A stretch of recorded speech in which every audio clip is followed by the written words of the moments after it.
Not British. Not American. Deutsch. Lern Deutsch. Schweinhund. Hallo und willkommen zu German Fairy Tales in German. Deutsche Märchen auf Deutsch. Heute Hänsel und Gretel. Ein Märchen der Gebrüder Grimm. Vor einem großen Walde wohnte ein armer Holzhacker mit seiner Frau und seinen 2 Kindern. Das Bübchen hieß Hänsel und das Mädchen Gretel. Er hatte wenig zu beißen und zu brechen, und einmal, als große Teuerung ins Land kam, konnte er das tägliche Brot nicht mehr schaffen. Wie er sich nun abends im Bette Gedanken machte und sich vor Sorgen herumwälzte, seufzte er und sprach zu seiner Frau: »Was soll aus uns werden? Wie können wir unsere armen Kinder ernähren, da wir für uns selbst nichts mehr haben?« »Weißt du was, Mann?«, antwortete die Frau, »wir wollen morgen in aller Frühe die Kinder hinaus in den Wald führen, wo er am dicksten ist. Da machen wir ihnen ein Feuer an und geben jedem noch ein Stückchen Brot. Dann gehen wir an unsere Arbeit und lassen sie allein. Sie finden den Weg nicht wieder nach Haus und wir sind sie los.« »Nein, Frau«, sagte der Mann, »das tue ich nicht. Wie sollte ich's übers Herz bringen, meine Kinder im Walde alleine zu lassen? Die wilden Tiere würden bald kommen und sie zerreißen.« »O du Narr«, sagte sie, »dann müssen wir alle 4 Hungers sterben. Du kannst nur die Bretter für die Särge hobeln.« Und ließ ihm keine Ruhe, bis er einwilligte. »Aber die armen Kinder dauern mich doch«, sagte der Mann. Die 2 Kinder hatten vor Hunger auch nicht einschlafen können und hatten gehört, was die Stiefmutter zum Vater gesagt hatte. Gretel weinte bittere Tränen und sprach zu Hänsel: »Nun ist's um uns geschehen.« »Still, Gretel«, sprach Hänsel, »gräme dich nicht, ich will uns schon helfen.« Und als die Alten eingeschlafen waren, stand er auf, zog sein Röcklein an, machte die Untertüre auf und schlich sich hinaus. Da schien der Mond ganz hell, und die weißen Kieselsteine, die vor dem Haus lagen, glänzten wie lauter Batzen. Hänsel bückte sich und steckte so viele in sein Rocktäschlein, als nur hinein wollten. Dann ging er wieder zurück, sprach zu Gretel: »Sei getrost, liebes Schwesterchen, und schlaf nur ruhig ein. Gott wird uns nicht verlassen«, und legte sich wieder in sein Bett. Als der Tag anbrach, noch ehe die Sonne aufgegangen war, kam schon die Frau und weckte die beiden Kinder. »Steht auf, ihr Faulenzer! Wir wollen in den Wald gehen und Holz holen!« Dann gab sie jedem ein Stückchen Brot und sprach: »Da habt ihr etwas für den Mittag, aber esst's nicht vorher auf. Weiter kriegt ihr nichts.« Gretel nahm das Brot unter die Schürze, weil Hänsel die Steine in der Tasche hatte. Danach machten sich alle zusammen auf den Weg nach dem Wald. Als sie ein Weilchen gegangen waren, stand Hänsel still und guckte nach dem Haus zurück und tat das wieder und immer wieder. Der Vater sprach: »Hänsel, was guckst du da und bleibst zurück? Hab Acht und vergiss deine Beine nicht!« »Ach, Vater«, sagte Hänsel, »ich sehe nach meinem weißen Kätzchen, das sitzt oben auf dem Dach und will mir Ade sagen.« Die Frau sprach: »Narr, das ist dein Kätzchen nicht, das ist die Morgensonne, die auf den Schornstein scheint.« Hänsel aber hatte nicht nach dem Kätzchen gesehen, sondern immer einen von den blanken Kieselsteinen aus seiner Tasche auf den Weg geworfen. Als sie mitten in dem Wald angekommen waren, sprach der Vater: »Nun sammelt Holz, ihr Kinder, ich will ein Feuer anmachen, damit ihr nicht friert.« Hänsel und Gretel trugen Reisig zusammen einen kleinen Berg hoch. Das Reisig ward angezündet, und als die Flamme recht hoch brannte, sagte die Frau: »Nun legt euch ans Feuer, ihr Kinder, und ruht euch aus. Wir gehen in den Wald und hauen Holz. Wenn wir fertig sind, kommen wir wieder und holen euch ab.« Hänsel und Gretel saßen um das Feuer, und als der Mittag kam, aß jedes sein Stücklein Brot. Und weil sie die Schläge der Holzaxt hörten, so glaubten sie, ihr Vater wäre in der Nähe. Es war aber nicht die Holzaxt, es war ein Ast, den er an einen dürren Baum gebunden hatte und den der Wind hin und her schlug. Und als sie so lange gesessen hatten, fielen ihnen die Augen vor Müdigkeit zu, und sie schliefen fest ein. Als sie endlich erwachten, war es schon finstere Nacht. Gretel fing an zu weinen und sprach: »Wie sollen wir nun aus dem Wald kommen?« Hänsel aber tröstete sie: wart nur ein Weilchen, bis der Mond aufgegangen ist. Dann wollen wir den Weg schon finden. Und als der volle Mond aufgestiegen war, so nahm Hänsel sein Schwesterchen an der Hand und ging den Kieselsteinen nach. Die schimmerten wie neu geschlagene Batzen und zeigten ihnen den Weg. Sie gingen die ganze Nacht hindurch und kamen bei anbrechendem Tag wieder zu ihres Vaters Haus. Sie klopften an die Tür, und als die Frau aufmachte und sah, dass es Hänsel und Gretel waren, sprach sie: »Ihr bösen Kinder, was habt ihr so lange im Walde geschlafen? Wir haben geglaubt, ihr wolltet gar nicht wiederkommen.« Der Vater aber freute sich, denn es war ihm zu Herzen gegangen, dass er sie so allein zurückgelassen hatte. Nicht lange danach war wieder Not in allen Ecken, und die Kinder hörten, wie die Mutter nachts im Bette zu dem Vater sprach: »Alles ist wieder aufgezehrt, wir haben noch einen halben Laib Brot, hernach hat das Lied ein Ende.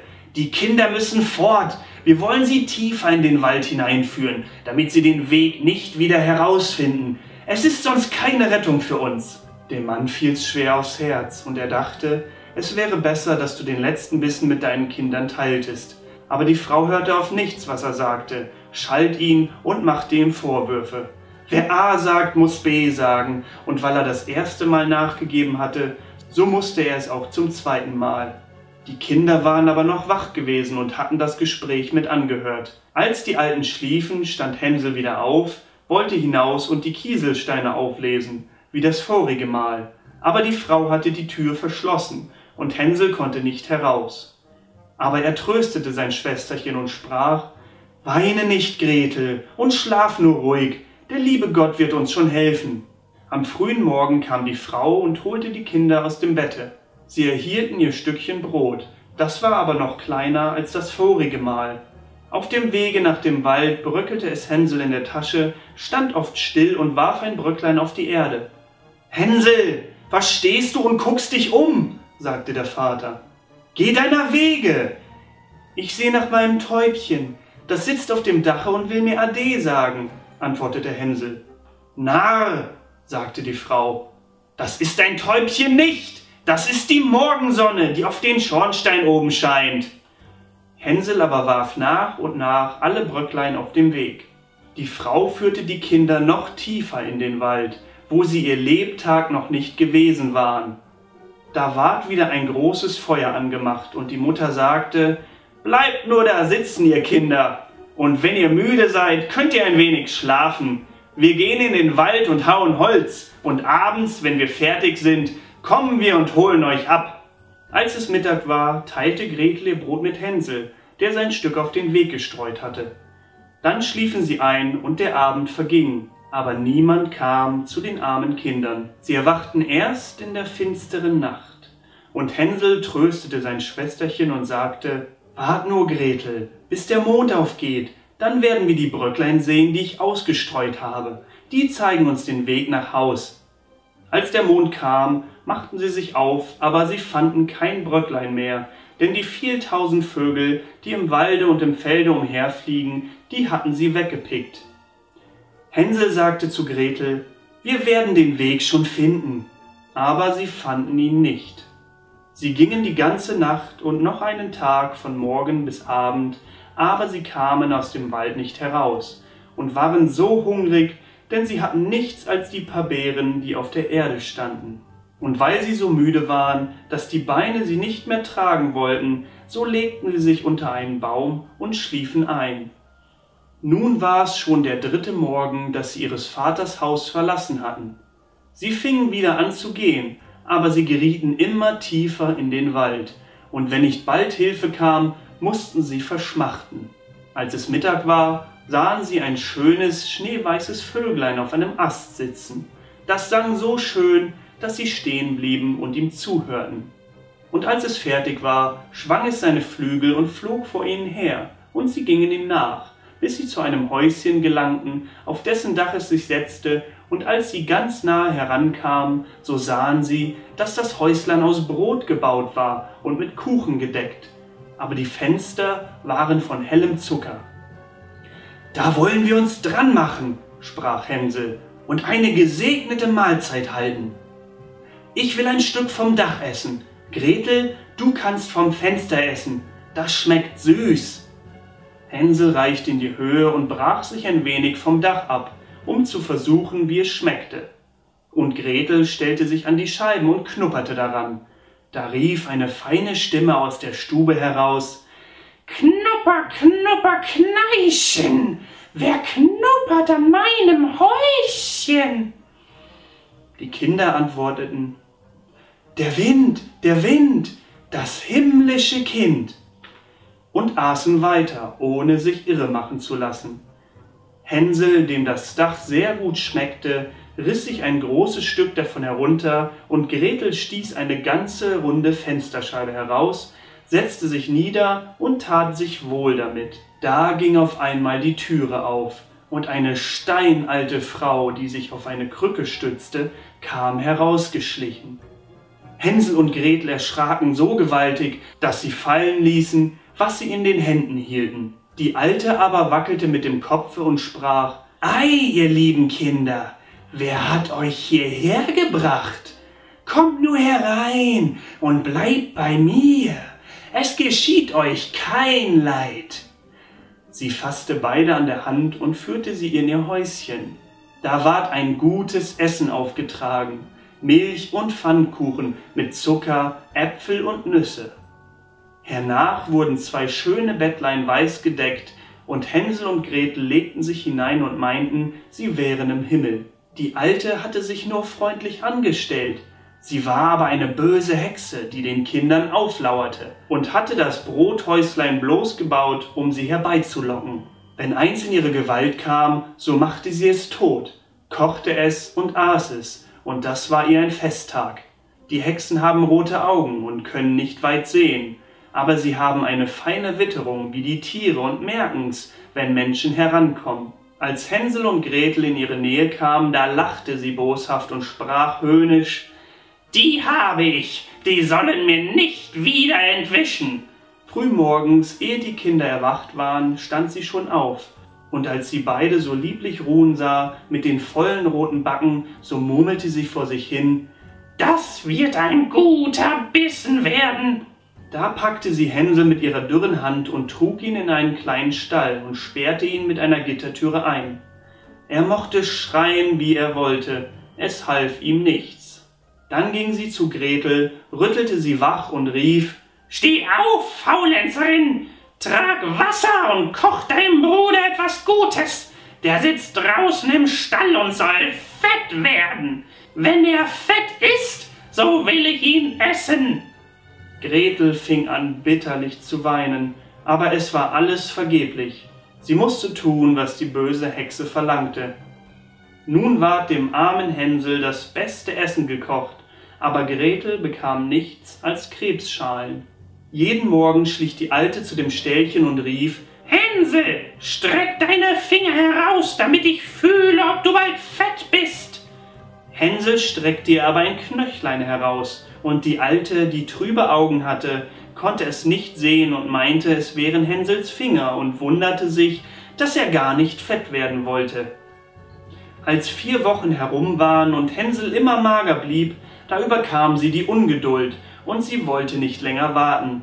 »Heda, Gretel«, rief sie dem Mädchen zu, »sei flink und trag Wasser. Hänsel mag fett oder mager sein. Morgen will ich ihn schlachten und kochen.« Ach, wie jammerte das arme Schwesterchen, als es das Wasser tragen musste, und wie flossen ihm die Tränen über die Backen herunter. »Lieber Gott, hilf uns doch«, rief sie aus. »Hätten uns die wilden Tiere im Wald gefressen, so wären wir doch zusammen gestorben.« »Spar nur dein Geplärre«, sagte die Alte, »es hilft dir alles nichts.« Frühmorgens musste Gretel heraus, den Kessel mit Wasser aufhängen und Feuer anzünden. »Erst wollen wir backen«, sagte die Alte.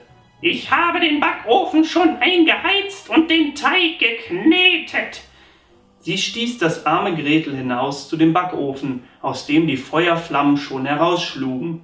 »Kriech hinein«, sagte die Hexe, »und sieh zu, ob recht eingeheizt ist, damit wir das Brot hineinschieben können.« Und wenn Gretel darin war, wollte sie den Ofen zumachen, und Gretel sollte darin braten, und dann wollte sie's aufessen.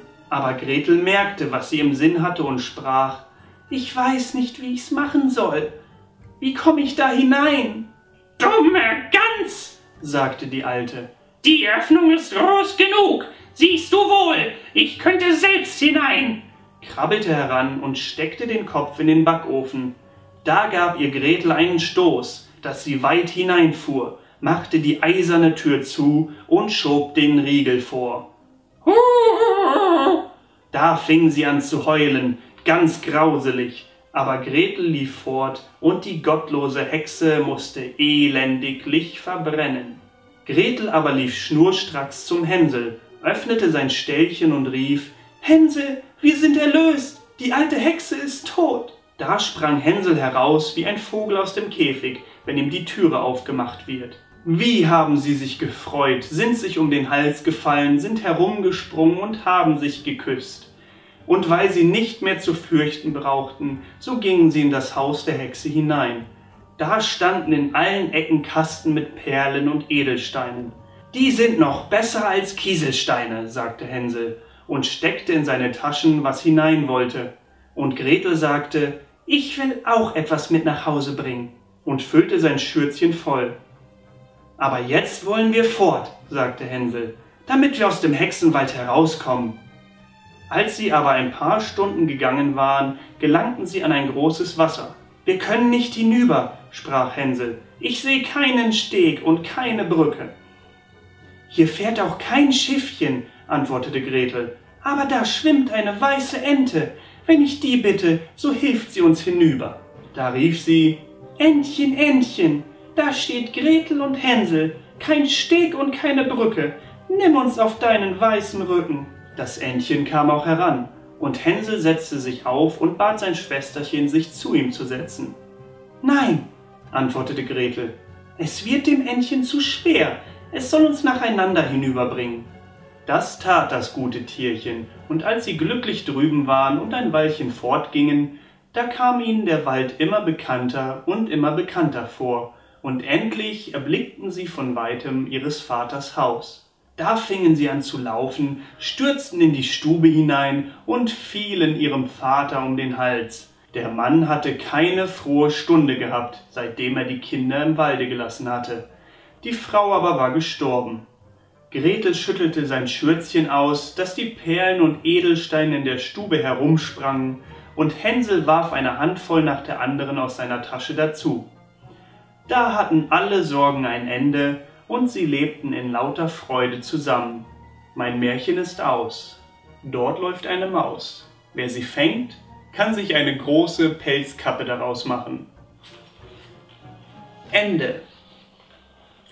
Das war Hänsel und Gretel, ein Märchen der Gebrüder Grimm. If you like this video, please give it a thumbs up and share it with your friends. Also subscribe to my channel for weekly videos and like my Facebook page and follow me on Twitter and Instagram for exclusive bonus content and sneak peeks into my daily life here in Germany. Thank you guys for watching. Vielen Dank fürs Zusehen. Don't forget to get Germanized. Goodbye und auf Wiedersehen.